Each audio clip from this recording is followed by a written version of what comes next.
आव्हाडांकडून कोकाटेंचे आणखी 2 video tweet करण्यात आलेत। या क्षणाची महत्त्वाची बातमी आपण पाहतोय। जितेंद्र आव्हाड यांच्याकडून कोकाटेंचे आणखी 2 व्हिडिओ ट्विट करण्यात आलेत।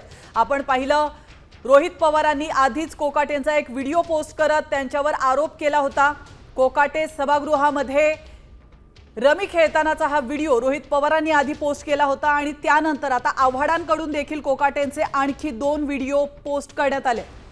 तर आपण अतिशय महत्त्वाची बातमी पाहतोय। आव्हाडांकडून कोकाटेंचे आणखी 2 व्हिडिओ ट्विट करण्यात आलेले आहे। या व्हिडिओमध्ये नेमकं काय आहे आणि या व्हिडिओतून आता काय खळबळ माजते हे पाहणं अतिशय महत्त्वाचं असणार आहे।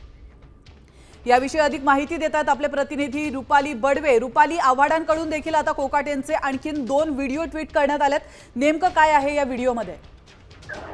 आपण पाहतो आहोत की आमदार रोहित पवार यांनी माणिकराव कोकाटे यांचे जे 2 व्हिडिओ आहेत ते खरं पोस्ट केलेले होते।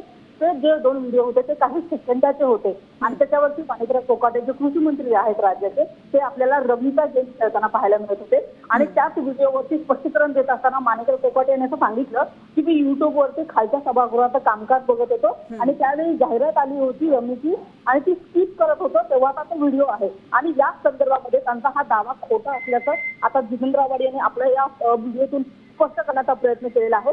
जितेंद्र आव्हाड यांनी जे 2 व्हिडिओ जे पोस्ट केलेले आहेत ते तुलनेने काही जास्त सेकंदांचे आहेत आणि या व्हिडिओमध्ये माणिकराव कोकाटे जे आहेत ते पत्त्याचा रमीचा डाव खेळताना पाहायला मिळतात। त्यामुळे माणिकराव कोकाटे यांनी जे स्पष्टीकरण दिलेलं आहे ते चुकीचं आहे किंवा ते खोटं आहे हे दाखवण्याचा प्रयत्न जितेंद्र आव्हाड। नक्कीच रुपाली, धन्यवाद तुम्ही दिलेल्या महत्त्वपूर्ण माहितीबद्दल। आपण पाहतो आव्हाडांकडून देखील आता कोकाटेंचे आणखी 2 व्हिडिओ ट्विट करण्यात आलेले आहेत आणि कोकाटे यांनी दिलेलं हे स्पष्टीकरण कशा प्रकारे खोटं आहे असं या व्हिडिओमध्ये आव्हाडांनी दाखवल्याचं कळत आहे।